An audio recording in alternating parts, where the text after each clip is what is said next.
దేవుని స్తోత్రం. దేవుని వాక్యాన్ని చదువుతున్నాం. కీర్తన గ్రంథం 19వ అధ్యాయం మొదటి వచనం. ఆకాశంలో దేవుని మహిమను వివరించుచున్నది, అంతరిక్షము ఆయన చేతి పనిని ప్రచురపరచుచున్నది.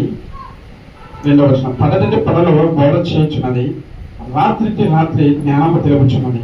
మూడవ వచనం. వాటికి భాష లేదు, మాటలు లేవు, వాటి స్వరము వినపడదు. నాలుగవ వచనం. వాటి ప్రమాణాలు భూమి అంతటా వ్యాపించి ఉన్నది, లోక దిగంతముల వరకు వాటి ప్రకటన బయలుదేరుచున్నవి.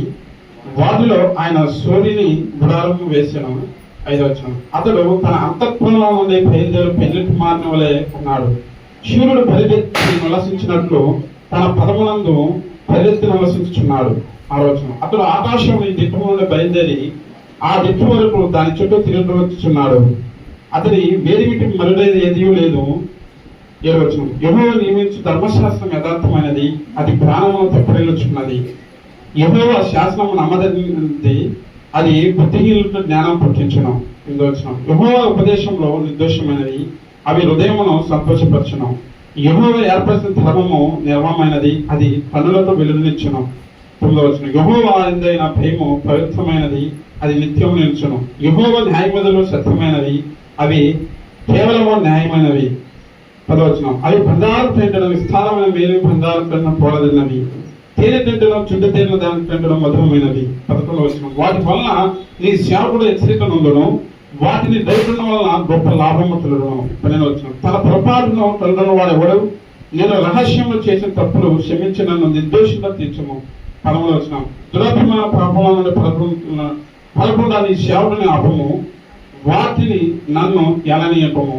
అప్పుడు నేను యథార్థవంతుడినై అధిక ద్రోహం చేయకుండా నిందారహితులను. 14వ వచనం. యెహోవా నా ఆశ్రయదుర్గమా, నా విమోచకుడా, నా నోటి మాటలను నా హృదయ ధ్యానమును నీ దృష్టికి అంగీకారము గాక. దేవుని వాక్యము దీవించుగా. మన మధ్యలో ఏజ్కేల్ గారు వచ్చి ప్రార్థన చేయాలనుకుంటున్నాం. ఆ చివరిన లాస్ట్ లో కూర్చుంటూ ఏంటి వాళ్ళందరినీ మళ్ళీ రాక్కుంటూ రావాలి. నువ్వే కదా చేసేది.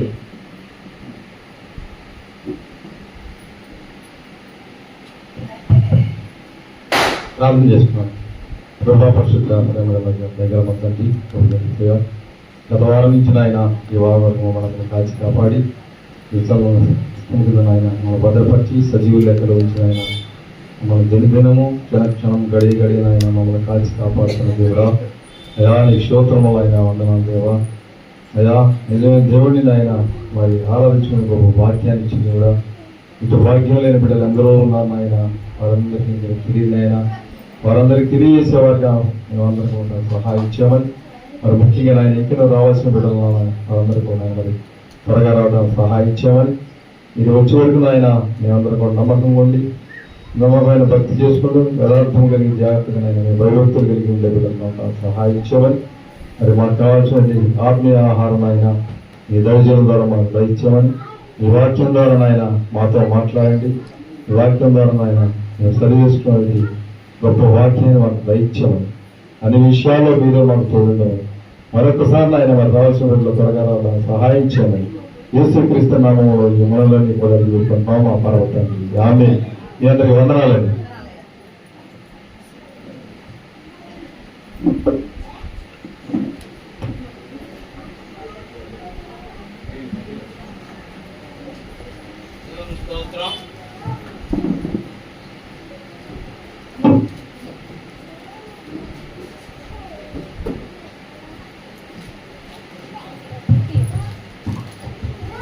దేవుని స్తోత్రం. ప్రభువునందు ప్రియమైనటువంటి సహోదరి సహోదరులందరికీ నా వందనాలు. దేవుని ఆరాధించడానికి మనం అందరం కూడుకున్నాం కాబట్టి మీరందరూ శ్రద్ధగా వాక్యం వినాలని కోరుకుంటున్నాం. మరి ఈరోజు వర్షం కురిసిందని చాలామంది లేట్ చేసినట్టున్నారు. అయినా కానీ మీ అందరికీ ఆదివారం ఒక్కరోజు దేవుని యొక్క సన్నిధానంలో ఒక 2 గంటలు మనం దేవుని ఆరాధించడానికి దేవుడు మనకి ఇచ్చిన భాగ్యాన్ని బట్టి దేవుని స్తోత్రాలు. మీ అందరికీ వందనాలు. మీకు ఇచ్చిన పింక్ బుక్ లో మనం ఇప్పటి వరకు 11 క్రైస్తవ జీవితపు లక్షణాలనే చదువుకున్నాం. ఇప్పుడు 12వ లక్షణం. మరి అన్ని చదువుకుంటూ వెళ్ళడం, మీరు వినుకుంటూ వెళ్ళడం ఏమైనా ఉన్నాయా? ఉండేటట్టుగా ప్రయత్నం చేసుకుంటున్నారా లేదా? అయ్యా, మనం పోయిన ఆదివారం మీక్నెస్ అంటే సాత్వికము, మృదుత్వము గురించి డిస్కస్ చేసుకున్నాం. తర్వాత దీనత్వము, తగ్గింపు స్వభావం, హ్యూమిలిటీ, దీని గురించి కూడా మనం మాట్లాడుకున్నాం. ఈరోజు ఇతరుల ఎడల ప్రేమ కలిగి ఉండటం క్రైస్తవ జీవితపు లక్షణం. Love for others. క్రైస్తవులు కలిగి ఉండాల్సిన మరొక లక్షణం ఏంటంటే, క్రైస్తవులు ఎలాంటి ప్రేమ ఇతరుల ఎడల కలిగి ఉండాలో 22:39 మత్తయి సువార్త చూడండి. 22:39. నిన్ను వలె నీ పొరుగు అని ప్రేమింపవలెనను 2వ ఆజ్ఞయు దాని వంటిది. అది ఎలా, ఎంతవరకు, what extent we have to love our neighbours. లేకపోతే మన తోటి వాళ్ళని, మన పొరుగు వాళ్ళని, మన సహోదరులను ఎంతవరకు ప్రేమించాలంట? ఎలా ప్రేమించాలంట? యేసు ప్రభు చెప్తున్నారు, ఎలాగా నిన్ను నువ్వు ఎలా ప్రేమించుకుంటావో అలాగే ప్రేమించుకోవాలి. అది. So what extent we have to love our fellow brothers and sisters in Christ అంటే మనలాగే మనం ప్రేమించుకుంటున్నట్లే మనం మన తోటి వాళ్ళని, మన సహోదరులని మనం ప్రేమించాలి. ఇది ఎవరు చెప్పినటువంటి ఆజ్ఞ అండి? యేసు ప్రభువు చెప్పారండి. అక్కడ ఫస్ట్ 37 అన్నాడు, అందుకు ఆయన నీ పూర్ణ హృదయంతోను, నీ పూర్ణ ఆత్మతోను, నీ పూర్ణ మనస్సుతోను నీ దేవుడైన ప్రభువును ప్రేమింపవలనన్నది అన్నాడు కదా. ఫస్ట్ ప్రభు అయిన దేవుణ్ణి మనం పూర్ణ మనసుతో, పూర్ణ ఆత్మతో, పూర్ణ బలంతో, పూర్ణ హృదయంతో ప్రేమించాలి. సో నెక్స్ట్ ఏంటి? నెక్స్ట్ ఏం చేయాలి? మన వలె మన పొరుగు వారిని ప్రేమించాలి. సో ఈ 2 ఆజ్ఞలు ఫాలో అయితే ఈ లోకంలో జరుగుతున్న దొంగతనాలు, మర్డర్స్ కొనే కదా భయంకరమైన కార్యక్రమాలు అవన్నీ జరగవండి. ఏ ఇంటికి, ఏ కొట్లకి, ఏ గేట్లకి తాళాలు వేసుకోవాల్సిన పని కూడా ఉండదండి. ఎందుకని మనలాగే మన పక్కనోడిని ప్రేమించామనుకోండి, మన వస్తువులు మనం ఎలా జాగ్రత్తగా చూస్తామో పక్కనోడిది కూడా అది మంద కాదు, మనం ముట్టుకోకూడదని మనం ఏం చేస్తాం? అది ఇది లేదు, ఈ లక్షణం లేకపోబట్టే ప్రతిదానికి మనం ఏం చేస్తాం? జాగ్రత్తలు తీసుకుంటా ఉంటాం. సో దేవుడు కోరుకుంటున్నటువంటిది ఏంటంటే ప్రధానమైన ఆజ్ఞలు అండి. దేవుణ్ణి ప్రేమించాలి, మానవుని, తోటి మానవుని మనం మనలాగా ప్రేమించాలండి. అది ఆ రేంజ్ లో, ఆ ఎక్స్టెంట్, అంత ఎత్తులో, అంత ఉన్నతమైనటువంటి ఆ ప్రేమని మనం క్రైస్తవులు ఎలా కలిగి ఉండాలండి. 1 యోహాను 4:7 చూడండి. మన ఇతరులను ప్రేమించామనుకోండి, అది దేనికి రుజువో తెలుసా? మనం ఇతరులను ప్రేమించేస్తున్నాం అనుకోండి, మనం ఎవరి పిల్లలు అనడానికి రుజువో చెప్తున్నాడు. ప్రియులారా, మనము ఒకరినొకడు ప్రేమిస్తాము. ప్రియులారా, మనము ఒకరినొకడు ప్రేమిస్తాము. ఏలయనగా ప్రేమ దేవుని మూలముగా కలుగుచున్నది. ప్రేమించు ప్రతివాడును దేవుని మూలముగా పుట్టినవాడే. అదండి, ఎవరిలో అయితే ఈ ప్రేమ, ఎవరిలో అయితే ఈ క్రైస్తవ హృదయం, సహోదర ప్రేమ ఉంటుందో వాళ్ళు దేవుని మూలంగా పుట్టిన వారే దేవుని ఎరిగిన వాళ్ళు అంట. దేవుని ఎరిగిన వాళ్ళు ఏం చేస్తారంటండి? మన తోటి వారిని ప్రేమిస్తారు. సో మన దేవుని కుమారులు అంటానికి రుజువేంటి? ప్రేమించే లక్షణమేనండి. మన దేవుని బిడ్డలం అంటానికి రుజువేంటి? ఇతరులను, మన తోటి వారిని మనం ప్రేమించడం. మన స్వార్థమే మనం చూసుకునే వాళ్ళు క్రైస్తవులు కారండి. వాళ్ళు ఇంకా మారు మనసు పొందలేదు. వాళ్ళకి దేవుడి లక్షణాలు లేవు, పరలోకం వెళ్ళే అర్హత లేదు. ఏదో నీళ్ళలో మునిగినట్టుగా గొడ్లు మునిగితే నువ్వు మునుగుతావు. అది only it's a beginning, a new birth. ఆ కొత్తగా జన్మించిన వాళ్ళు ఎలా ఉండాలంటండి, దేవుని ఎరిగిన వాళ్ళు, దేవుని మూలంగా పుట్టినోళ్ళు ఏం చేస్తారంటే ప్రేమించుతారు. ప్రేమించుతారు. ప్రేమించడం అనేటువంటిది దేవుడు మనకి ఇచ్చినటువంటి గొప్ప లక్షణం. మరి 4:8 కూడా చదవండి. దేవుడు ప్రేమ స్వరూపి, ప్రేమ లేని వాడు దేవుని ఎరుగడు. అదండి, ఇది పక్కనే ఉంది. దేవుడిని ఎరిగిన వాడేమో ప్రేమించుతాడు. ప్రేమించిన వాడు ఎలాంటి వాడంటమ్మా, దేవుడు ఎరగనాడు కింద లెక్క. చూసారా, సింపుల్. నువ్వు ఎదుటి వారిని, నీ తోటి వారిని నువ్వు ప్రేమిస్తున్నావు అనుకోండి, యు నో గాడ్. దేవుడిని నువ్వు ఎరిగినోడి కింద, దేవుని ఆజ్ఞల్ని గైకొంటున్న కింద లెక్క. నువ్వు ఎదుటి వారిని, పక్కన వాళ్ళని, బాధలు ఉన్న వాళ్ళని, సహోదరులను ప్రేమించలేదనుకో, దేవుడిని ఎరగిన వాళ్ళకి అని దేవుని ఎరిగిన వాళ్ళకి తేడా ఏంటంటే, ఓన్లీ స్టాండర్డ్ ఏంటంటే ప్రేమించడం అన్నమాట. కాబట్టి ఈ 2 స్టాండర్డ్స్ ని మనం చూద్దాం. ఎవరి వరకు మన ప్రేమ విస్తరించాలి చూడండి. మత్తయి సువార్త 5:44. మత్తయి సువార్త 5:44.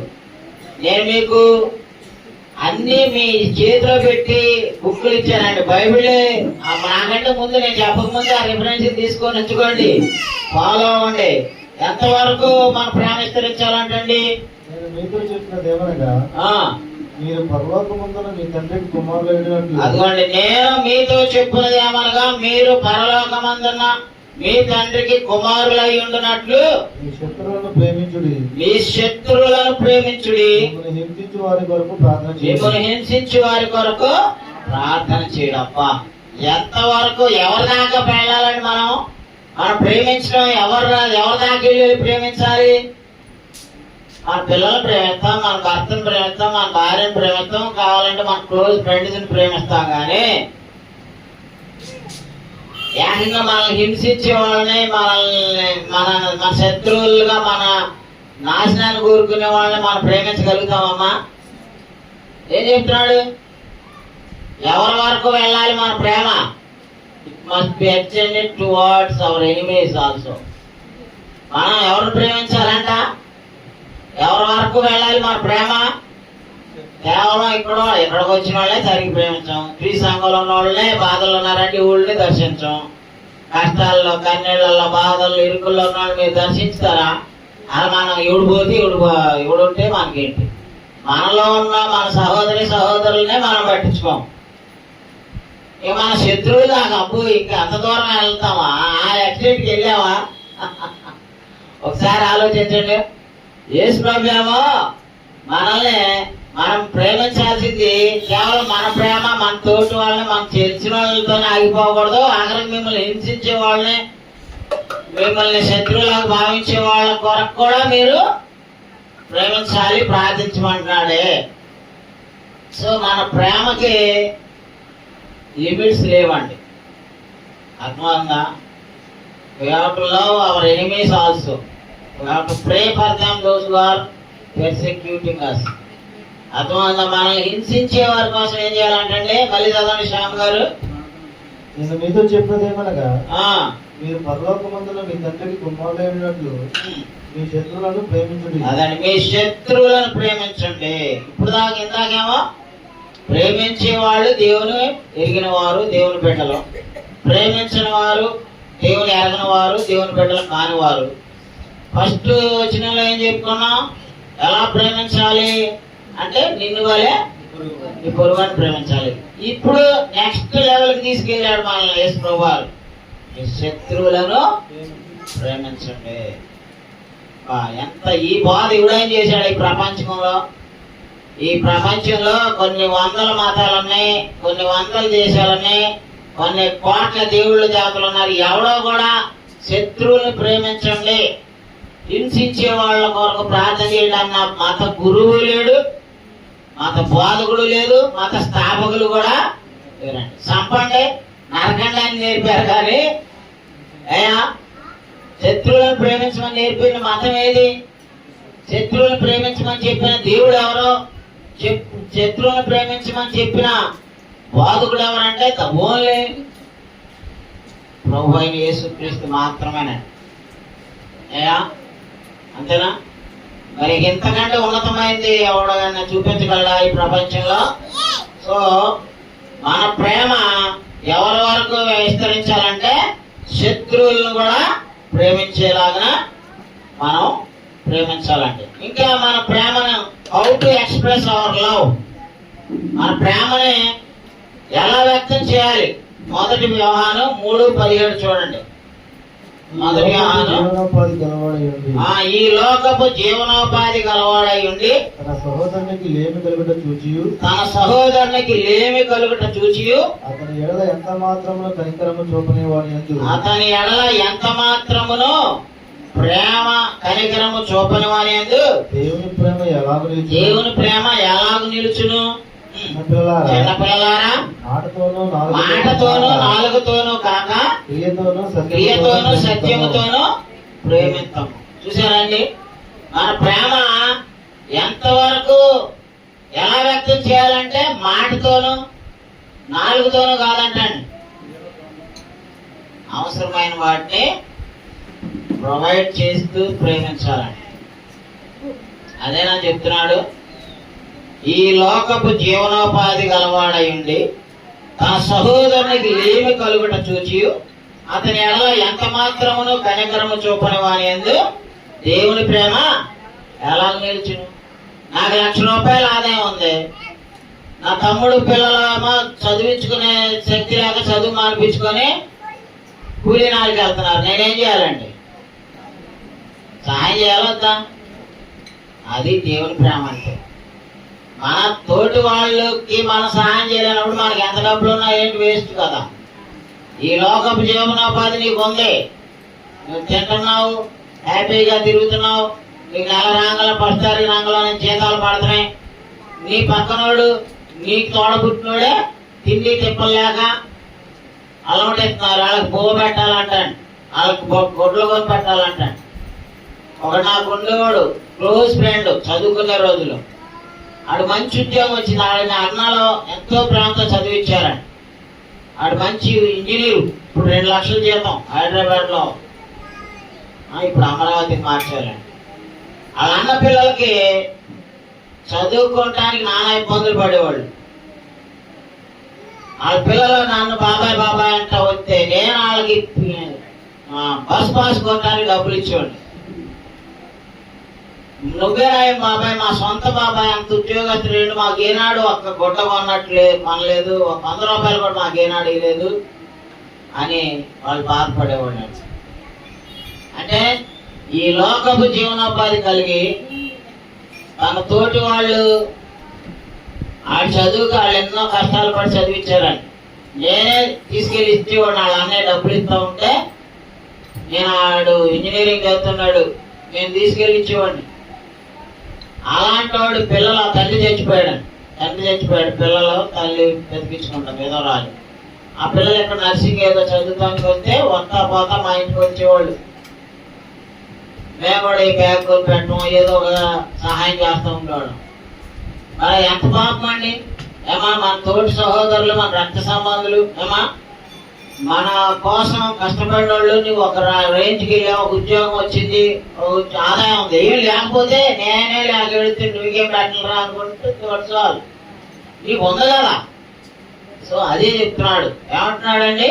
ఈ లోకపు జీవనోపాధి గలవాడయ్యండి తన సహోదరునికి లేమి కలుగుట చూచి అతని ఎడల ఎంత మాత్రమును కనికరము చూపని వాడు వాని యందు దేవుని ప్రేమ ఎలాగ నిలుచును?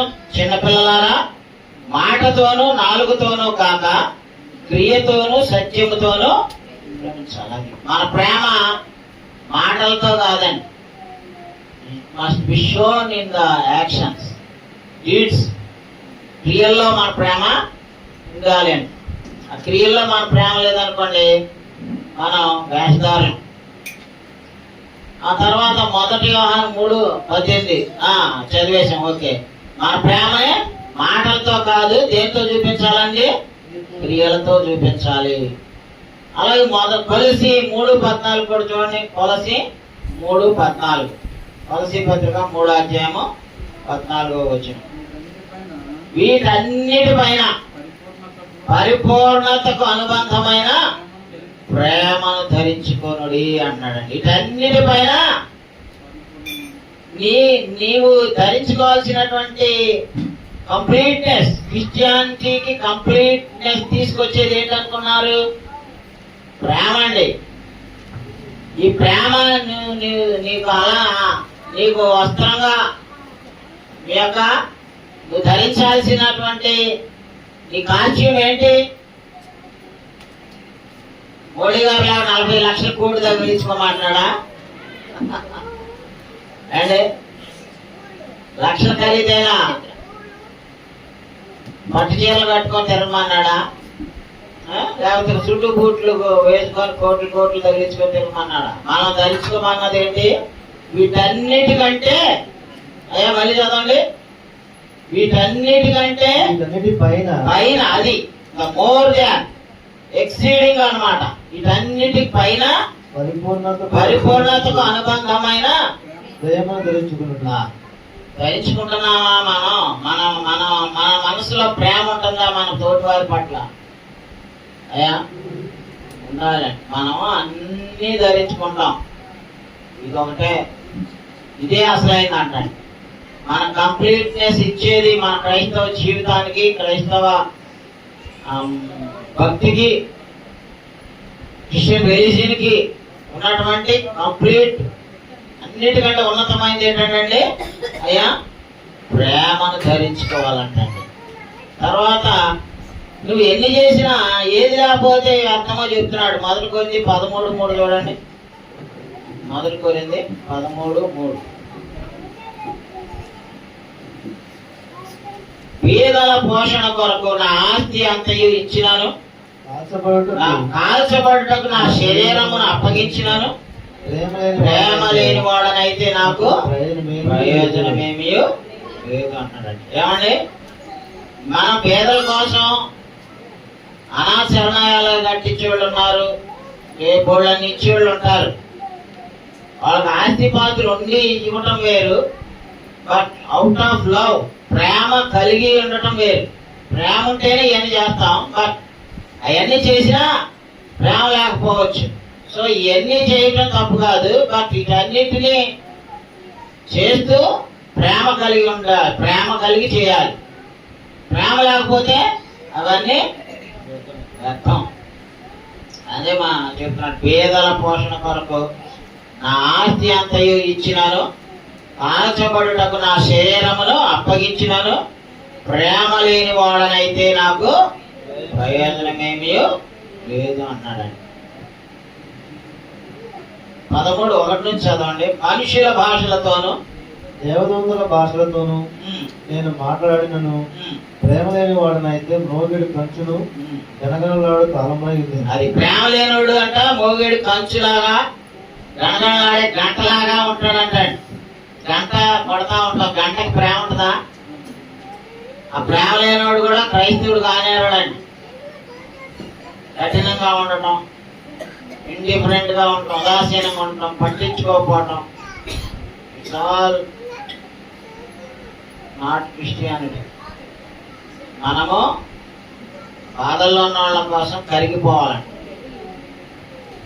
యేసు ప్రభు వారు ఎప్పుడైనా అవాయిడ్ చేశారు? ఆ వంక ఈ వంక చెప్పి ఆ దగ్గరికి ఏదైనా సహాయం కోరి వచ్చిన వాళ్ళకి లేదు అని ఎప్పుడైనా చెప్పాడా? మా చుట్టాల అమ్మాయి ఒక ఆమె వచ్చింది, నాకు అలా 25,000 కావాలంట, ట్రాక్టర్ ఎత్తుకెళ్తారంట, కిస్తీ కట్టుకోవాలి, నన్ను వచ్చి డబ్బులు బావా అంటది మా మా నాన్నత్త కూతురు, నాన్న కూతురు. అప్పుడు నా దగ్గర 25,000 లేవు, నాకు ఒకటే కనపడింది, అందరం కనపడేది. ఇచ్చా, తీసుకెళ్ళి పెట్టుకోక సంవత్సరం అయితే ఎంత మటుకు తిరిగి ఇవ్వలేదు నేను. అది వస్తుందో లేదో నాకే తెలియదు. మనం ఆదల్లో ఉన్న వాళ్ళ కోసం, అవసరతల్లో ఉన్న వాళ్ళ కోసం, మన దగ్గరికి వచ్చి చేయి చాపిన వాళ్ళ కోసం మనం సహాయం చేయటంలోనే ప్రేమ ఉంటుంది.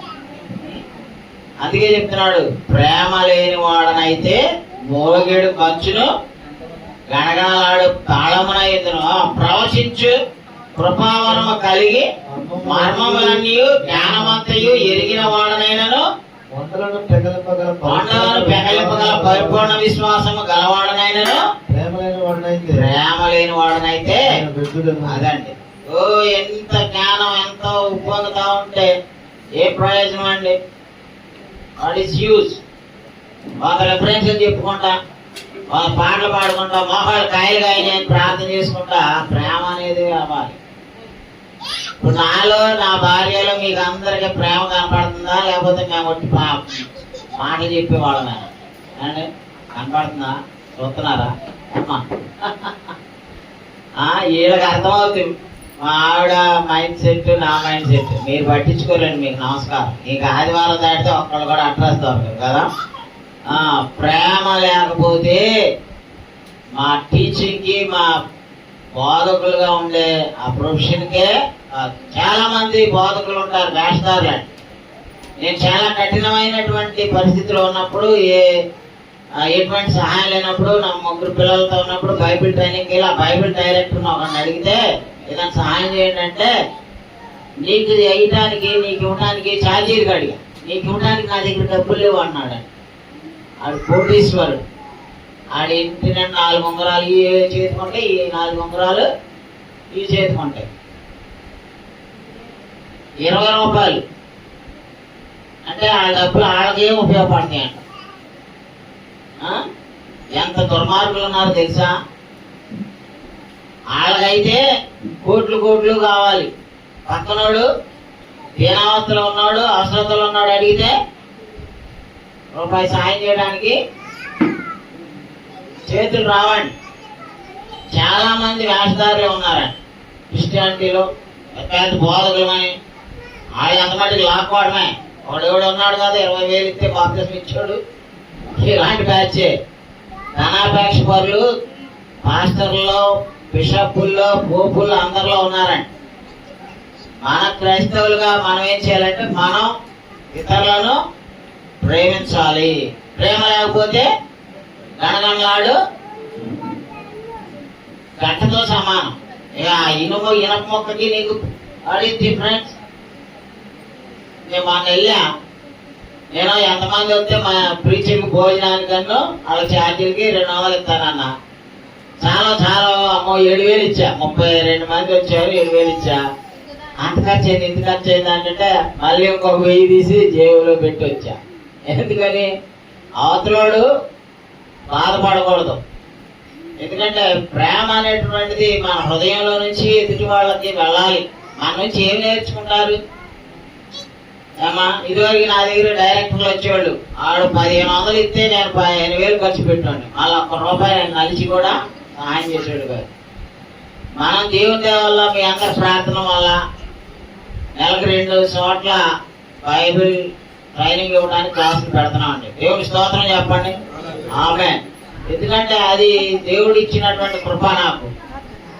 నేను ఎన్నాళ్ళు పని లేదే అని బాధపడేవాడు. ఇప్పుడు పని ఎక్కువ అయిపోయి పని చేయడానికి శక్తి కావాలని ప్రార్థన చేయండి నా కోసం. అర్థమవుతుందా? ఇప్పుడేమో గుండెకి బ్లాకేజెస్, వయసు ఏమో 56, పని ఏమో దేవుడు అన్ని ఇచ్చాడు. ట్రాన్స్లేషన్ వర్క్ ఇచ్చాడు, టీచర్ వర్క్ షాప్స్ పెట్టుకోవడానికి, ఇంకా బైబిల్ లెర్నింగ్ సెంటర్ కూడా అక్కడ జాషువా ప్రసాద్ ట్రేడర్స్ మీద పెడుతున్నామండి. దేవుడి స్తోత్రం చెప్పండి. ఆయన చిల్లర కూడా పెట్టుకున్నాడు, నేను దాని మీదే బైబిల్ ట్రైనింగ్ సెంటర్ పెడుతున్నా. దేవుడి స్తోత్రం. ఉచితం. ఆయన దగ్గరికి వెళ్తే డబ్బులు తీసుకోవాలి, నా దగ్గరికి వస్తే పైన Bible training free, Bible books free. దేవుని స్తోత్రం. ఆనందంగా ఉందా? వచ్చే ఆదివారం ఓపెనింగ్ చేస్తున్నాం ఆ బైబిల్ ట్రైనింగ్ సెంటర్ కూడా. అలా వాళ్ళతో మాట్లాడి ఆయన ఒక ఆయనకు ఉద్యోగం ఇచ్చాడండి. నేను కూడా ఒక ఆయనకు ఉద్యోగం ఇద్దాం అనుకున్నా, పని చూసుకోవడానికి. మార్నింగ్ సెషన్ నువ్వే చూసుకోవాలి, 12 దాకా, తర్వాత మధ్యాహ్నం నేను చూసుకుంటా. కాబట్టి మనం దేవుని పని విస్తరించడానికి, ఇన్నాళ్ళు ఇరుకు సందులో ఉన్నాం, క్రీ సంఘం ఎక్కడుందో కూడా తెలియదు. ఇప్పుడు నెక్స్ట్ వీక్ నుంచి అక్కడ నాడి సెంటర్లో పెద్ద గాంధీ బొమ్మ సెంటర్లో క్రీస్తు సంఘం నూజివీడు వారి బైబిల్ విద్యా కేంద్రం స్టార్ట్ చేస్తున్నాం. దేవుని స్తోత్రం చెప్పండి. హల్లెలూయా. మీరు ప్రార్థన చేయాలి. ఎందుకంటే ఇక్కడ ఈ మూల కూర్చుంటేనే మన శత్రువులు ఎంతో మంది బోళ్ళని కష్టాలు పెట్టారు. అక్కడ ఉంటారు, పోగవుతారు ఇక. సో అయినా కానీ వాళ్ళందరినీ దేవుడు ఏం చేస్తాడు, ఇక్కడ వాళ్ళని అడ్రస్ లేకుండా కొంతమంది ఏమో భూమిలో కలిసిపోయారు, కొంతమంది ఏమో అడ్రస్ లేకుండా పోయారు. సో దేవుని పనికి ఎదిరికించిన వాడు ఎవడో కూడా నిలవడం, అది దేవుని చిత్తమైతే దాన్ని ఎవడో ఆపలేడు. సో ప్రభునందు మనం ఏం చేసినా we must do it out of love, ప్రేమతో మనం చేయాలన్నమాట. తర్వాత ఎన్ని మేలు చేసినా ప్రేమ లేకపోతే వ్యర్థమని చూసాం. మొదటి పేతురు 2:17 చూడండి. మొదటి పేతురు 2:17. ప్రేమ లేకపోతే మనం వ్యర్థం. కాబట్టి మనం ప్రేమించాలి. We must love. చదవండి 2:17. అందరినీ సన్మానించుడి, సహోదరులను ప్రేమించుడి, దేవునికి భయపడుడి, రాజును సన్మానించుడి. అది అందరినీ ఏం చేయాలండి? సన్మానించాలి. సహోదరులు ఏం చేయాలి? సహోదరులను ప్రేమించడం, శత్రువులను కూడా ప్రేమించడం. అది తర్వాత నెక్స్ట్ ఇంకొక క్రైస్తవ జీవితం కలిగి ఉండాల్సిన లక్షణం ఫర్గివ్నెస్, క్షమాపణ అనే అంశం కూడా మనం చూద్దాం. యేసు ప్రభు వారు ఇక్కడ ఒక పాఠం చెప్తున్నాడు మత్తయి సువార్త 18:21. ఈ పాఠను జాషువా గారు మీకు ఒకసారి చెప్పారు. మరి మళ్ళా ఎన్నిసార్లు చెప్పుకున్నా అది కొత్తగానే ఉంటుందండి. దేవుని వాక్యం మనకు అందరికీ ఎప్పుడు అవసరమైంది. ఏం చేయాలండి? యేసు ప్రభు వారు ఏం చెప్తున్నారు చూడండి, మత్తయి సువార్త 18:21. ఆ సమయమున పేతురు ఆయన యొద్దకు వచ్చి, అదిగోండి, ఆ సమయమున పేతురు ఆయన యొద్దకు వచ్చి, ప్రభువా నా సహోదరుడు నా ఎడల తప్పిదము చేసిన ఎడల నేను ఎన్ని మార్లు అతని క్షమింపవలెను? 7 మార్లు మట్టుగా 7 మార్ల మట్టుగా అని అడిగాను. అందుకు యేసు అతనితో ఇట్లా నేను 7 మార్లు మట్టుకే కాదు, 7 మారుల మట్టుకే కాదు, 70 ఏళ్ల మార్ల మట్టుకని 70 ఏళ్ల మారుల మట్టుకని నీతో చెప్తున్నాను. ఏమండి, ఎన్నిసార్లు క్షమించాలంట? మనం జీవితంలో ఒక్కసారి తప్పు చేస్తేనే ఒక్కసారితోనే కటి ఇక జీవితాన్ని అదే పగతో ఉంటాం. కట్టే కాలేదాకా ఈ పగ తీరదా అంటారు. ఏది రాయలసీమ ఫ్యాక్షనిస్టులు కంటే దారుణమైన వాళ్ళు ఉంటారండి, ఆడవాళ్ళలో మగవాళ్ళలో. ఏమ్మా, ఒక్కసారి తప్పు చేస్తేనే క్షమించలేవు. యేసు ప్రభు ఏం చెప్తున్నారమ్మా? ఒక్కరోజే 7 సార్లు తప్పు చేసి 7 సార్లు క్షమించమన్నాడు యేసు ప్రభు. ఇంకేంటి? పేతురేమో 7 సార్లు చాలనుకున్నాడు. యేసు ప్రభు వారు ఏం చెప్తారండి? అందుకు యేసు అతనితో ఎట్లా నేను 7 మారుల మట్టుకే కాదు, 70 ఏళ్ల మారుల మట్టుకని నీతో చెప్తున్నాను. ఎంతకాలం బతుకుంటే అంతకాలం మనం ఏం చేయాలంటే క్షమించే వాళ్ళుగా ఉండాలండి. ఎవరినైనా క్షమిస్తాను కానీ ఆ ఆవిడ నేను క్షమించాను అంటాడు ఒకడు.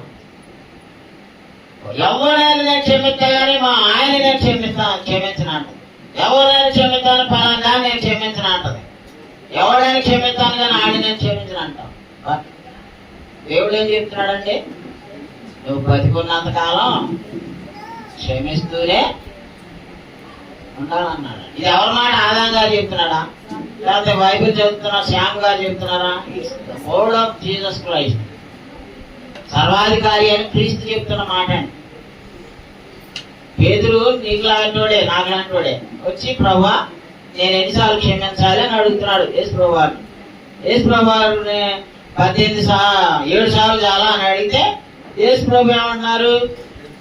7 సార్లు కాదయా, 70 ఏళ్ల మార్లు మట్టుకని నీతో చెప్తున్నాను. మన ఆయుష్కాలం 70 సంవత్సరాలు, అధిక బలం ఉంటే 80 సంవత్సరాలు. సో మనం బతికినంత కాలం మనం ఏం చేయాలంటండి? క్షమించాలి. ఇక్కడ 18 23-35 ఒక ఉదాహరణ చెప్పాడు. అప్పుడు ఏం చెప్తున్నాడు చూడండి, కావున పరలోక రాజ్యము తన దాసుల యొక్క లెక్క చూచుకున్న కోరిన అతడు లెక్క చూచుకున్న మొదలు పెట్టినప్పుడు అతనికి 10,000 తలాంతులు అచ్చియున్నప్పుడు అతని యొక్కకు తేబడెను. అప్పు తీర్చుటకున వాని యొక్క ఏమీ లేనందున వాని యజమానుడు వాని భార్యను పిల్లలను వానికి కలిగినది యావత్తును అమ్మి అప్పు తీర్చవలనని ఆజ్ఞాపించాను. కాబట్టి ఆ దాసుడు అతని ఎదుట సాధ్యపడి మొక్కి, నా ఎడల ఓచుకొనుము, నీకు అంతయు చెల్లించినని చెప్పగా ఆ దాసుని యజమానుడు కనికరపడి వారిని విడిచిపెట్టి వాని అప్పు క్షమించెను. అయితే ఆ దాసుడు బయటకు వెళ్ళి తనకు 100 దేనారములు వచ్చి ఉన్న తన తోడి దాసులలో ఒకరిని చూచి వాని గొంతు పట్టుకొని, నీవు వచ్చి ఉన్నది చెల్లింపమనెను. అందుకు వాని తోడి దాసుడు సాగిలపడి, నా ఎడల ఓచుకొనుము, నీకు చెల్లించదని వాడిని వేడుకొని గాని వాడు ఒప్పుకొనక వచ్చి ఉన్నది చెల్లించే వరకు వాని చెరసాలలో వేయించాడు. కాగా వాని తోడి దాసులు జరిగినది చూచి మిక్కిలి దుఃఖపడి వచ్చి జరిగినంతయు తమ యజమానుడికి వివరంగా తెలిపింది. అప్పుడు వాని యజమానుడు వాని పిలిపించి, చెడ్డదాసుడా, నీవు నన్ను వేడుకుంటేవి కనుక నీ అప్పంతయు క్షమించి తిని నేను నిన్ను కరుణించిన ప్రకారం. అదిగోండి, ఒక యజమానుడు ఉన్నాడు, ఆయనకి ఒకడు 10,000 తలాంతులు అప్పున్నాడు. అతను నా దగ్గర లేవయ్యా ప్రభువా నన్ను క్షమించండి, 10,000 అప్పు రద్దు చేశాడు. ఈ అప్పు తీర్చబడిన వ్యక్తి వెళ్ళి ఆడికి ఒక 50 దేనారాలు అప్పున్నోడిని పట్టుకొని గొంతు పట్టుకొని, నా అప్పు నాకు తీర్చు అన్నాడు. అప్పుడు వాని యజమానుడు ఏం చేస్తున్నాడు, వానిని పిలిపించి చెడ్డదాసుగా 32వ వచనం, నీవు నన్ను వేడుకుంటేవి కనుక నీ అప్పంతయు క్షమించి తిని నేను నిన్ను కరుణించిన ప్రకారము నీవును నీ తోడి దాసుని కరుణింపవలసి ఉండేను కదా అని వానితో చెప్పాను. అందుచేత వాని యజమానుడు కోపపడి తనకు అచ్చి ఉన్నదంతయు చెల్లించు వరకు బాధపరచు వారికి వానిని అప్పగించెను. మీలో ప్రతివాడును తన సహోదరుని హృదయపూర్వకముగా క్షమింపని ఎడల నా పరలోకపు తండ్రి ఆ ప్రకారమే మీ ఎడల చేయను. చూసారండి, మనం ఏం చేయాలండి, మన మన మన పాపాలు అయితే దేవుడు మన ఎన్ని రకాలైనటువంటి చేసినా దేవుడు క్షమించాలి. మరి మన ఎడల ఒక తప్పు చేసిన సహోదరిని మనం ఏం చేయలేకపోతున్నాం, క్షమించలేకపోతున్నాం. దేవుడు ఏం చెప్తున్నాడు, పరలోకపు తండ్రి మనల్ని క్షమించినట్లుగా మనం కూడా ఏం చేయాలంటే ఇతరులను క్షమించాలి. మత్తయి సువార్త 6:14 కూడా చూడండి. మనుషుల అపరాధములను మీరు క్షమించిన యెడల మీ పరలోకపు తండ్రి మీ అపరాధములను క్షమించును. మీరు మనుషుల అపరాధములను క్షమింపకపోయిన యెడల మీ తండ్రి మీ అపరాధములను క్షమింపడు. అది ఇట్స్ కండిషనల్ ఫర్గివ్నెస్. నీ పాపాలు, నీ అపరాధాలు, నీ తప్పుల్ని దేవుడు క్షమించాలంటే నీ అలా తప్పులు చేసినటువంటి వారిని నువ్వు క్షమిస్తేనే కండిషన్ అప్లై అవుతుంది. దేవుడు మనల్ని క్షమించాలంటే first of all we have to forgive others. మన ఏడలా తప్పుదం చేసిన వాళ్ళ మీద మాత్రం మన పేడ దాకా పగబెట్టుకొని కక్ష పెట్టుకొని ఉంటాం. దేవుడు మమ్మల్ని క్షమించి కొమ్మరి అంటే కొమ్మరిస్తాడు ఆశీర్వాదాలు. ముందు నీ శక్తి నీకు ఎవరితో అయితే విరోధం ఉందో వాళ్ళతో సమాధానం పడొచ్చి నాకు ప్రార్థన అప్పుడు నేనే నీకు ఆశీర్వాదం ఇస్తాను. అథవా నీ కడుపులో ఆ పగ కక్ష కలహం పెట్టుకొని దేవుడా నన్ను క్షమించాయా అంటే కుదరదు. ఫస్ట్ కండిషనే అది. మీ పరలోకపు తండ్రి మీ అపరాధాలు క్షమించాలంటే మీరు కూడా మీ తోటి వారికి అపరాధాలని క్షమించాలి అన్నాడు. మళ్ళీ చూద్దాం, మనుషుల అపరాధములను మీరు క్షమించినలా మీ పరలోకపు తండ్రి మీ అపరాధములను క్షమించును. మీరు మనుషుల అపరాధములను క్షమింపకపోయిన యెడల మీ తండ్రి మీ అపరాధములను క్షమించును. సో మనం ప్రభు దగ్గర నుంచి క్షమాపణ అబ్టైన్ చేయాలంటే మనం కూడా ఇతరులను మనం క్షమించాలి. ఇట్ ఈస్ కండిషనల్ ఫర్గివ్నెస్ అన్నమాట. తర్వాత 17:3 చూడండి, లోకాసు వార్తలో. లోకాసు వార్త 17:3. 3 ఈ విషయమై మీరే జాగ్రత్తగా ఉండండి. మీ విషయమై మీరే జాగ్రత్తగా ఉండుడి. ఈ సహోదరుడు తప్పిదం చేసిన యెడల అదిగోండి, నీ సహోదరుడు తప్పిదము చేసిన ఎడల అతన్ని గద్దించుము. అతని గద్దించుము. అతడు మారు మనసు పొందిన యెడల అతడు మారు మనసు పొందిన ఎడల అతని క్షమించుము. దినమున 7 అతడు ఒక్క రోజులోనే 7 మార్లు నీ ఎడల తప్పిదం చేసి 7 మార్లు నీవు 7 మార్లు నీ వైపు తిరిగి మారు మనసు పొందితినని నా ఎడల అతని క్షమింపవలెనా నేను. చూసారమ్మా, నీ సహోదరుడు తప్పిదం చేసిన ఎడల అతని గద్దించు. అతడు మారు మనసు పొందిన ఎడల ఏం చేయాలంటే అతన్ని క్షమించాలి. అతడు ఒక రోజులోనే 7 సార్లు నీ ఎడల తప్పిదం చేసి 7 సార్లు నీ వైపు తిరిగి నన్ను క్షమించాయి అంటే ఏం చేయాలంటే, నిన్ను క్షమించి క్షమించి నాకు సాలు వచ్చింది, నేను క్షమించపో అనకూడదండి. ఆ ఒక్క రోజులోనే 7 సార్లు క్షమించాలి. అంటే అన్లిమిటెడ్ గా ప్రేమ, శత్రువుల్ని ప్రేమించమంటున్నాడు. క్షమించడం కూడా ఎన్నిసార్లైనా క్షమించాలని దేవుడు చెప్తున్నాడు. మరి మనం ఇక్కడ ఒక ఉదాహరణ చూద్దాం. అపోస్తలుల కార్యం 7:59 చూడండి. మనం యేసు ప్రభు వారిలో ఉన్నాయండి ఈ లక్షణాలన్నీ. మరి మనకు ఉండాలా వద్దా? ఏదో వచ్చిపోవడమేనా మన భక్తి? ఈ లక్షణాలు ఉండాలండి. ఈ లక్షణాలు లేకపోతే నువ్వు నేను క్రైస్తవులం అయ్యాము, బాప్తిసాలు పొందామని అనుకోవటానికి మీ తృప్తి తప్ప ఈ లక్షణాలు లేవనుకోండి మనం క్రైస్తవులుగా నిజమైన వాళ్ళం కాదండి. 7:59 చూడండి. ప్రభువును గూర్చి మొరపెట్టుచు ఇక్కడ స్టెఫనుని రాళ్ళు రువి చంపుతున్నారు. ఏది దేవుడి గురించి సుమారు చెప్పినది. అప్పుడు ఆ చచ్చిపోయిపోయే లాస్ట్ మినిట్ లో అంటున్నాడు. నిజానికి అంత రాళ్ళు పడుతుంటే ఎవరైనా ఏమంటాం? ఆయన ఏమంటాడు చూడండి, ప్రభువును గూర్చి మొరపెట్టుచు యేసు ప్రభువా యేసు ప్రభువా నా ఆత్మను చేర్చుకొనుమని దెబ్బను పలుకుచుండగా వారు వారు అతనిని రాళ్లతో కొట్టిరి. అతడు మోకాళ్ళుని ప్రభువా వారి మీద ఈ పాపము మోపకమని గొప్ప శబ్దంతో పలికెను. ఈ మాట పలికి నిద్రించెను. సౌలు అతని చావునకు అండి. ఈయన్ని రాళ్ళు రువి చంపుతున్నారండి. మనల్ని ఎవడైనా ఒక్క దెబ్బ కొడితే ఈ చెంప ఈ బ్లడ్ బాయిల్ అయిపోయి ఆయన కూడా లాగి ఇంకోటి బీగుతాం. ఈయన్ని ఒక రాయి కాదండి అయ్యా, అందరూ ఇశ్రాయేలు ఆ జనాంగ యెరూషలేములో ఉన్న వాళ్ళందరూ తలా రాయి వేసి చంపుతున్నారు.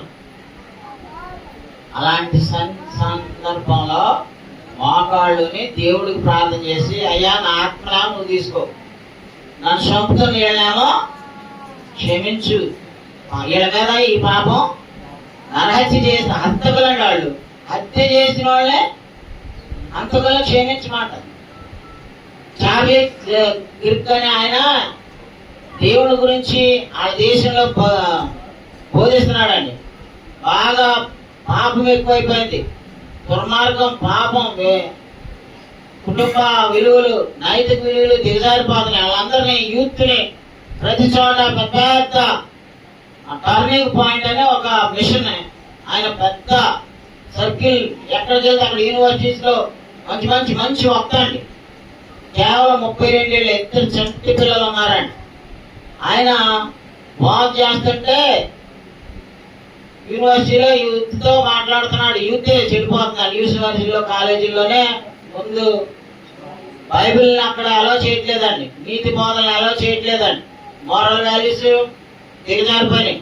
ఆడమగ తేడా లేదంట. ఆడవాళ్ళు పెళ్లి చేసుకున్నారు, మగోళ్ళు పెళ్లి చేసుకున్నారు. పెళ్లికి ముందే డిబేటింగ్ చేస్తున్నారు. అలాంటి దౌర్భాగ్య స్థితిలో ఈయన నీతికి బైబిల్ బోధిస్తున్నాడు ధైర్యంగా. 32 ఏళ్ళే ఆయన చంపేశాడు ఒకడు పిస్టల్తో కాల్ చేసి, చార్లీ కిర్క్ని. వాళ్ళ ఆవిడ ఏడుస్తూ ఆయన జ్ఞాపకార్థ కూడా ఏం చెప్పిందో తెలుసా? కొన్ని లక్షల మంది కూడారు ఆయన జ్ఞాపకార్థంగా. ప్రపంచం అంతా చూస్తుంది. ఆ యవనస్తుడిని నేను నా భర్తను చంపినందుకు నేను క్షమిస్తున్నానని కళ్ళు మట్టి నీళ్లు కారిపోతూ చెప్పిందంట. అది క్రైస్తవ్యం అంటే. ఎవరైనా క్షమిస్తారా? క్రైస్తవురాలు కాబట్టి క్షమించిందా? ఆ యవనస్తుడు ఆ కుర్రాడు ఆవేశంలో ఉన్నాడు. నా భర్తను చంపిన ఆ యవనస్తుడిని నేను క్షమిస్తున్నాను, మీరు ఉరి తీయొద్దు, చంపొద్దు అని గవర్నమెంట్కి ట్రంప్ గారికి చెప్పింది. ట్రంప్ గారు కూడా కన్నీళ్లు పెట్టుకొని ఆమె పక్కనే నిలబడి హక్ చేసుకుని ఓదార్చుకున్నాడు. ఆమె చిన్నపిల్ల, ఆ అమ్మాయి కూడా 30 ఏళ్ళదే, యంగ్స్టర్స్ వాళ్ళిద్దరు చిన్న చిన్న పిల్లలు ఉన్నారు, మా మానవుళ్ళలాగా పుట్టుబడ్డాడు. క్షమాపణ అంటే అదే. గ్రాహం స్టేట్స్ ని, ఆయన కొడుకుల్ని అక్కడ మా జాషువా ఇన్నాళ్ళు ఉండొచ్చాడు ఒరిస్సాలో. మన అమ్మగారు ఇప్పుడున్న ప్రెసిడెంట్ రాష్ట్రపతి గారేనంట. అక్కడ ఆ ఘనకార్యం జరిగేటప్పుడు ఆమె గారు కూడా ఉన్నారంట. ఆ విహెచ్కోళ్ళు భజనందోళ్ళు వాళ్ళు వైద్యం చేస్తున్నారు. హాస్పిటల్ పెట్టి అనాథ పిల్లలకు చదువులు చెప్పుకుంటా హాస్పిటల్ వైద్యం చేసుకుంటా, వాళ్ళు రైతులకి వాళ్ళకి ఇల్లు లేదు, ఆ కారులోనే పడుకున్నారంట. ఆ రాత్రి అంతా ఆ హాస్పిటల్లో పనిచేసి వచ్చి కారులో నిద్రపోతున్న వాళ్ళని పెట్రోల్ పోసి తగలబెట్టారండి. మత చాదస్తులు, దుర్మార్గులు, హంతకులు అంటాడు. అసలు అదేం తప్ప. అసలు వాళ్ళు నిద్రపోయి వాళ్ళని చంపడం అది మగతనమా? అదొక పెద్ద మత వీరత్వమా? అంటే మనిషిని చంపడం గొప్పతనమా? వాళ్ళలో ఉన్నటువంటి ఆ క్రూరత్వం, వాళ్ళని రెచ్చగొట్టినటువంటి ఆ సైతాన్ని వాళ్ళ ఇంట్లో ఉన్నటువంటి ఆ మాటలు వాళ్ళంట రెచ్చగొట్టి వాళ్ళంట ఉన్మాదులుగా తయారు చేస్తున్నారండి. కొన్ని మతాలు ప్రేమను బోధించట్లా. మన ప్రభు మనకు ప్రేమించడం నేర్పాడు, క్షమించడం నేర్పాడు. కొన్ని మతాలు, కొంతమంది మత గురువులు, కొన్ని సంస్థలు విద్వేషాన్ని రెచ్చగొట్టి వాళ్ళ పబ్బం కట్టుకోవడానికి మనుషుల్లో రెచ్చగొడుతున్నారు. కానీ ఆమె ఏమేం చెప్పిందో తెలుసా? గ్రాహం స్టేట్స్ భార్య నా భర్తని నా కొడుకుల్ని కారులో పెట్టి తగలబెట్టారు, వాళ్ళని నేను క్షమిస్తున్నాను, వాళ్ళేమి శిక్షించవద్దు, వాళ్ళని నేను క్షమిస్తున్నాను.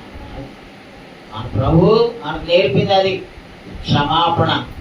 క్షమించడం అనేటటువంటిది ఒక క్రైస్తవుడు మాత్రమే చేయగలడు. ఇక్కడ స్టెఫన్ గారు చేశాడు. మన యేసయ్య కూడా శిలువ మీద వేలాడుతూ తండ్రి వీరేం చేయుచున్నారో వీరు ఎరుగను కనుక వీరిని క్షమించు అన్నాడు కదా. తర్వాత ఎఫెసీ పత్రిక 4:32 చూడండి. ఎఫెసీ పత్రిక 4:32 కంక్లూడ్ చేద్దాం. ఒకరి ఎడల ఒకడు దయ కలిగి కరుణా హృదయులై క్రీస్తునందు దేవుడు మిమ్మల్ని క్షమించిన ప్రకారము మీరును ఒకరినొకరు క్షమించుడి. ఎంత గొప్ప మాట అండి. అది ఇది చాలండి, గోల్డెన్ వర్స్. మనుషులు మీకు ఏం చేయాలని మీరు కోరుకుంటారో మీరును అదే వారికి చేయమన్నాడు. గోల్డెన్ టెక్స్ట్ అండి అది. ఏది మత్తయి సువార్త 7:7. ఇక్కడ ఏం చెప్తున్నాడండి మనకి? ఒక్కని ఎడల ఒకడు దయ కలిగి కరుణా హృదయులై క్రీస్తునందు దేవుడు మిమ్మల్ని క్షమించిన ప్రకారము మీరును ఒకరినొకరు క్షమించండి. మనం ఒకరినొకరు క్షమించుకోవాలి. ఈ క్షమించుకునే మనసు క్రైస్తవుల్లోనే ఉంటుంది. పగబట్టే మనసు, ఫ్యాక్షనిస్ట్ మనసు, అది దెయ్యం మనసు. చాలా మంది ఈ ముఠాలు కట్టుకోవడం, విడిపోవడం, విర్రవేయడమే చాలా మందికి అదొక పెద్ద గొప్పతనం అనుకుంటారు. కానీ యేసు ప్రభు ఏం చెప్తున్నాడు? దేవుడు మిమ్మల్ని క్రీస్తునందు క్షమించిన ప్రకారం మీరును ఒకరి ఎడల ఒకడు దయగలిగి కరుణా హృదయులై మీరును ఒకరినొకరు క్షమించండి అంటున్నాడు. కొలస్సీ 3:13 చూడండి. ఎవడైనాను తనకు హాని చేసినని ఒకడు అనుకుని ఎడల, అదిగోండి, ఎవడైనాను తనకు తనకు హాని చేసినని ఒకడు అనుకొని ఎడల ఒకరినొకడు సహించుచు ఒకరినొకడు క్షమించుడి. ప్రభువు మిమ్మల్ని క్షమించినలాగున మీరును క్షమించుడి. ఎంత గొప్ప మాట అండి.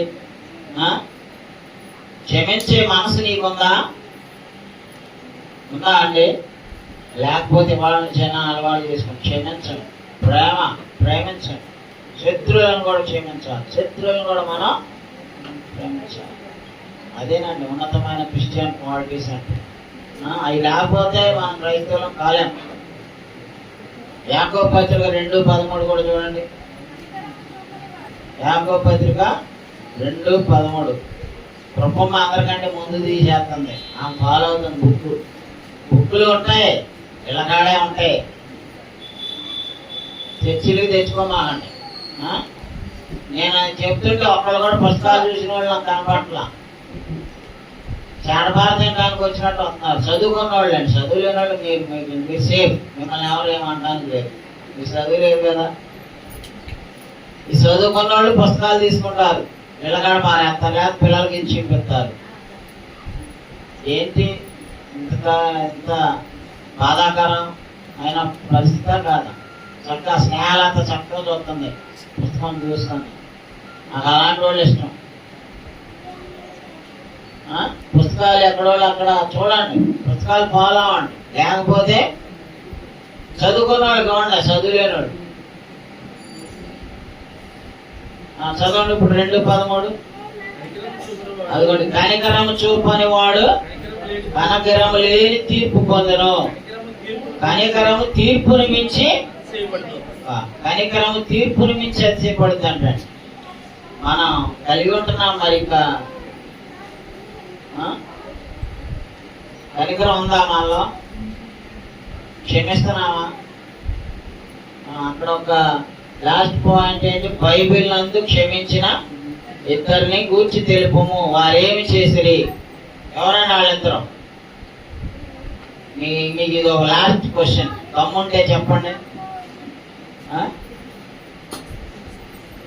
కొట్లోళ్ళు ఆఫర్ పెడతారు. జాషువా కొట్లో ఈ సామాన్లు ఎవరనుకుంటే 60 రూపాయలు విలువ చేశాడు, అప్పుడాలు కట్ట ఫ్రీగా ఇస్తాడంట. నేను మీరు ఈ క్వశ్చన్కి ఆన్సర్ చెప్తే ఇద్దరిని గురించి, క్షమించిన వాళ్ళు ఇద్దరిని గురించి చెప్పండి. క్షమించిన వాళ్ళు ఇద్దరు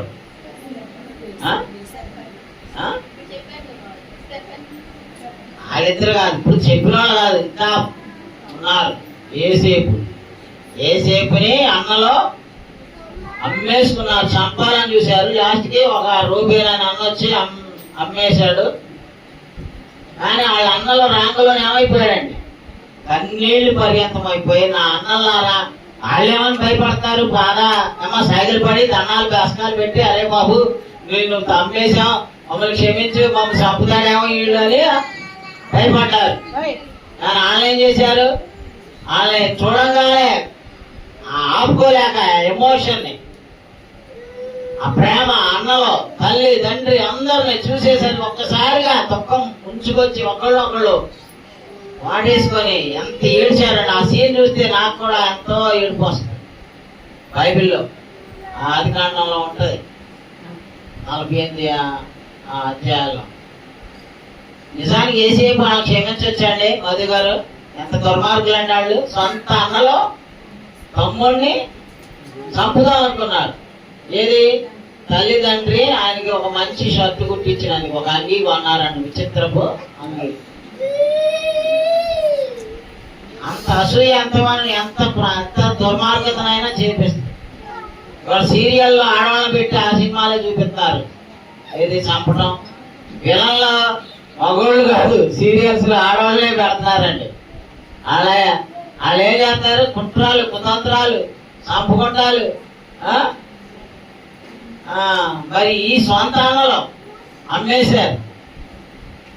అమ్మేసిన వాళ్ళు చంపాలనుకుని ఉన్న దుర్మార్గులు వస్తే ఏం చేశాడమ్మా ఏసేపు? ప్రేమతో వాళ్ళకి కావాల్సింది వాళ్ళనందరిని తన దగ్గరికి చేర్చుకొని, ఇంకా 7 ఏళ్ళు కరువు ఉందా అన్నలారా, నాన్నని అమ్మని తీసుకురండి, పోషిద్దాం వాళ్ళ అమ్మ లేదు చచ్చిపోయింది. ఆ బెన్యామీని కనంగానే అక్కడే చచ్చిపోయింది. తండ్రిని వాళ్ళని తీసుకొచ్చుకొని వాళ్ళందరినీ పోషించాడు. ఆ గోషేన్ ప్రాంతంలో ఒక జిల్లాని ఆగిప్పించాడు. ఫరోతో మాట్లాడి, అయ్యా క్షమించాడా లేదా? ఏసేపు మనసులో నీకు నాకు మాది. కొత్త నిబంధనలు ఇప్పుడు చూసి యేసుప్రభు వారును యేసుప్రభుని గురించి. పాత నిబంధనలో యేసేపు. ఇంకొక ఆయన ఉన్నాడు దావీదు గారు. దావీదు కూడా జీవితంలో ఒక్క తప్పే చేశాడు. కేవలం ఆ ఊరియా భార్యని మోహించి ఆ వ్యభిచారం చేసి ఆమె భర్తను చంపించి ఆమెని పెళ్లి చేసుకొని అక్కడే ఆ ఒక్క తప్పే కానండి. సౌలు రాజు ఆయన చంపడానికి సైన్యాన్ని వేసుకొని తిరుగుతుంటే సౌలు రాజు ఆయన చేతికి 2 సార్లు దొరికాడండి. 2 సార్లు దొరికాడు. ఒకసారి నిద్రపోతున్నాడు తలపక్కన నీళ్లు పెట్టుకొని. దావీదను ఆయనతో పాటు ఇంకొక ఆయన వెళ్ళారు. ఆయన చంపాలనుకున్నాడే ఆయనకి దొరికాడు. పక్కనోడు ఏమన్నాడు, దావీదు నీకు దొరికాడు, నీ శత్రువుని దేవుడే నీకు అప్పగించాడు, చంపే, ఇదిగో కత్తిస్తా, చంపే, ఒక్క దెబ్బతో నిన్ను చంపాలని చూస్తున్నాడు, చంపే అంటే ఏమన్నాడు తెలుసా? నా యజమానుడిని దేవుడు అభిషేకించిన నా రాజుని నేను చంపను, దుష్టుల చేతిలోనే చస్తాడు, నేను చంపను అని చెప్పి వదిలేశాడు. ఇంకొక రెండోసారి వీళ్ళ తరుగుతా వస్తుంటే వీళ్ళు ఒక గుహలో దాక్కుంటారండి. సీను అరణ్యం. ఆ గుహలోకి మనోడు శంఖాను వృత్తి నిమిత్తం వస్తాడు. ఈయనేమో లోపల గుహలో దాక్కున్నాడు. దావీదును ఆయనతో పాటు పారిపోతున్నాడు. దావీదు పారిపోతున్నాడు, సౌలేమో వెంటాడుతున్నాడు చంపుతానని. అలాంటి పరిస్థితిలో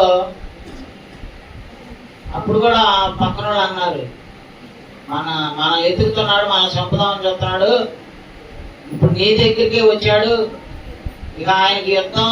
అప్పుడు కత్తి కాటాలు ఏమి ఉండవు కదండి, చెంబు తీసుకొని వెళ్తారు శంఖాని వృత్తికి. అంత ఫ్రీగా దొరికిన వాడిని ఏం చేశాడండి దావీదు? వదిలేశాడు. అలాంటి తప్పు మనం చేయొద్దు అని చెప్పి తనతో ఉన్నవాళ్ళని కూడా ఆపేసి, తర్వాత ఆయన దూరం వెళ్ళాగా, రాజా నువ్వు నన్ను చంపుదామని తిరుగుతున్నావు, మిన్నల్లిని నేనేమో ఇప్పుడు 2 సార్లు నువ్వు నన్ను చంపుదామని చూసినా నేను నిన్ను వదిలేశాను, నిన్ను నా చేతికి దేవుడు అప్పగించాడు, నా తోటోళ్ళు చంపమన్నారు, కానీ నేను నిన్ను చెయ్యలేదు నీ మీద అని చెప్పంటే, అప్పుడు ఇక వెలుగెత్తి ఏడ్చి, నా కుమారుడా నువ్వు నాకంటే నీతిమంతుడివి, నేనెంతో దుర్మార్గుడిని, నిన్ను చంపుదామని నేను వేటాడుతున్నాను, నువ్వేమో నన్ను ప్రేమించి నన్ను చంపకుండా వదిలేసావయ్యా అని చెప్పి ఆ దెబ్బతో గుర్తొచ్చి వెళ్ళిపోయాడు. తర్వాత ఫిలిష్తీయులను చంపారు సౌలు రాజు. చూసారమ్మా, మనం ఎంత క్షమించే మనసుంటే మనకు దేవుడు అంత మేలు చేస్తాడు. కాబట్టి నా ప్రియ సహోదరి సహోదరులారా, దయచేసి ప్రేమించుతాం, క్షమించుతాం. నేను చెప్పినవి కానీ ఇప్పుడు వరకు మీరు అన్నవి కానీ యేసు ప్రభు చెప్పినట్లు ఏమైనా తప్పుందా? క్షమించడం గొప్ప విషయమా, పగబట్టడం గొప్ప విషయమా? ప్రేమించమన్నాడు. ఎంతవరకు ప్రేమించుదాం? ఎవరిని ప్రేమించుదాం? నిన్ను వలే నీ పొరుగు వాడిని, నేను నాలాగే నా పొరుగు వాడిని ప్రేమించాలి. నా శత్రువులను కూడా ప్రేమించాలి. నీవు కూడా ఏం చేయాలి? నీ శత్రువులు ఎవరైనా ఉన్నారనుకుంటే వాళ్ళని కూడా క్షమించు. Thank you. వందనాలు. God bless.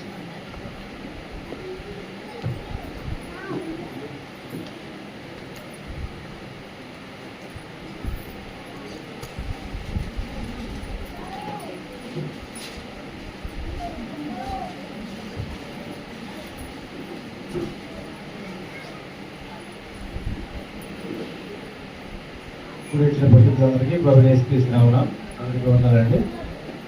ఇప్పటివరకు మా సహోదరులు పరిశుద్ధ లేఖల నుంచి దీనత్వము, క్షమాపణ అనేటువంటి విషయాలు ప్రభు బోధించిన బోధ నుంచి సంఘానికి తెలియపరిచారు. ఏమని చెప్పారో అందులో మీ శత్రువులను ప్రేమించుడి, మిమ్మల్ని హింసించు వారి కొరకు ప్రార్థన చేయుడి. ప్రపంచ దేశాల్లో, ప్రపంచంలో ఉన్నటువంటి యూనివర్సిటీలో కానీ, స్కూల్స్లో కానీ, స్కూల్స్లో కానీ ఇంకెక్కడా కూడా ఈ బైబిల్లో చెప్పటువంటి ఈ మాటలు, ఈ బోధ ఎక్కడా లేదు. ఏ దేశంలోకి వెళ్ళినా కూడా, ప్రపంచ దేశాల్లో 200 దేశాలు ఉన్నాయి దాదాపుగా, ఎక్కడికి వెళ్ళినా కూడా ఈ ప్రభు చెప్పినటువంటి ఈ మాటలు ఏ పుస్తకాలలో రాయబడాల, కేవలం బైబిల్లో మాత్రమే రాయబడ్డాయి. కాబట్టి అటువంటి గొప్ప మాటలు ప్రభు మనకు బోధించాడు. ఈ మాటలు విన్న మనం ఆ విషయాన్ని తెలుసుకొని, నేర్చుకొని, గ్రహించి ఆ ప్రకారం జీవించడానికి ప్రయత్నం చేస్తూ మన జీవితాలను ముగించుకోవాలి. అలా చేయగలిగితేనే ప్రభు యొక్క వ్యక్తిత్వం మనలో అభివృద్ధి చెందుతుందన్నమాట. కాబట్టి సహోదరులు, ఇటువంటి మంచి విషయాలు సంఘాన్ని బోధించినందుకు సహోదరులకు సంఘం తరఫున వందనాలు తెలియజేస్తున్నాను. మరి ఆరాధనలో అది ప్రాముఖ్యమైన ఘట్టం. మనందరం కూడా ప్రభువులో పాల్పొందడం, దీన్ని మర్యాదగాను క్రమంగాను ఆచరించవలసింది.